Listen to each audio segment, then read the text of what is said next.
In this video, I'm going to show you how to remove noise between words in your narration track. So let's get started.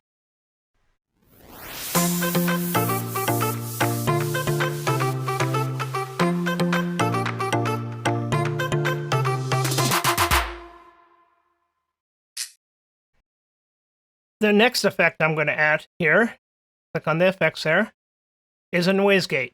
So I typed in R-E-A-G, and there it is, the ReaGate, the VST ReaGate, double click.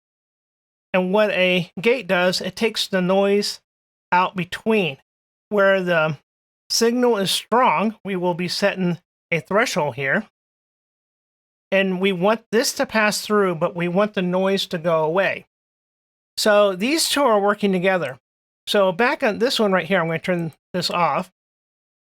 You don't have to remove all the noise in between. You just want to make sure that the noise is not distracting in the speaking here. So take this and you can even pull it down just a little bit. So a little bit of noise is coming through, but when it comes through here, I'm going to go along and then narration, you really don't hear it that much. It's not distracting, but there's still a little bit of noise left in between here, and the gate will get that. So the settings that I like, and you have to mess with these. 100 here, 100 here. The hold, I want that as 100 milliseconds. And the release, I like to have that down more like at 50 milliseconds. And so now what it's going to do is going to remove this. I'm going to turn this effect off so you can hear. I'm going to turn them both off.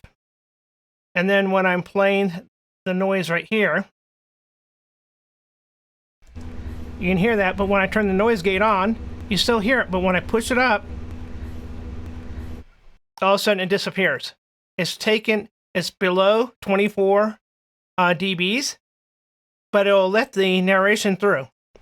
I'm going to go along, and you can see the noise actually in the waveform here.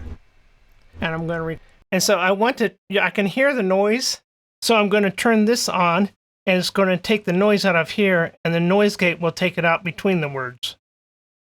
So now when I play it, I'm going to go along, and you can see the noise actually in the waveform here. And I'm going to record it.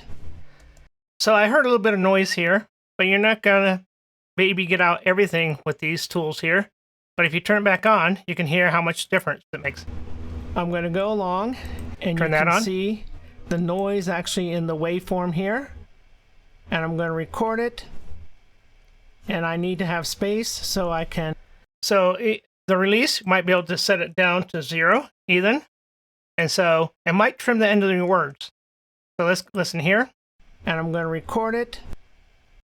And you heard a little pop. So I probably maybe go to 20 milliseconds. And I'm going to record it. And I need to have space. So if you're doing a recording in a studio, you might not even have to have this reefer. It might be clean enough. A lot of times it's just low-end noise right here, and the EQ will take that. But I'm going to show you kind of an extreme situation. Breathing is not bad. But when someone gasps, when I record myself here gasping, and so I'm going to turn off the gate here. I'm going to just take it and turn it way down. Jesus loves me. This I know, for the Bible tells me so. Okay, so that's kind of an extreme situation. So the thing that you can do is you can go into a gasp, highlight it, have it on loop, and then play. And as you bring it up,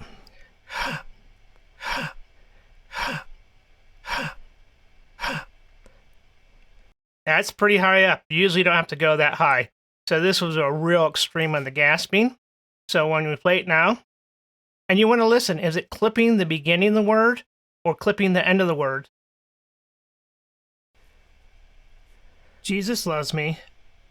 This I know, for the Bible tells me so. It didn't really seem to clip the beginning of the words, but it took all these big gaspy breaths out. So, Jesus loves me.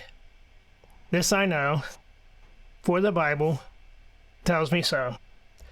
So now you've removed the majority of the noise. There might be noises, other things that you might manually have to take out if it's a really big gasp or a loud noise. But like I said, if you're in a studio, you might not really need these effects, or you might need a gate just really light to take out the person wrestling around in the room, or just, light breathing. You can take that out. But we're cleaning this up, and now we're going to EQ it, and then we're going to boost the signal and make the signal a lot stronger.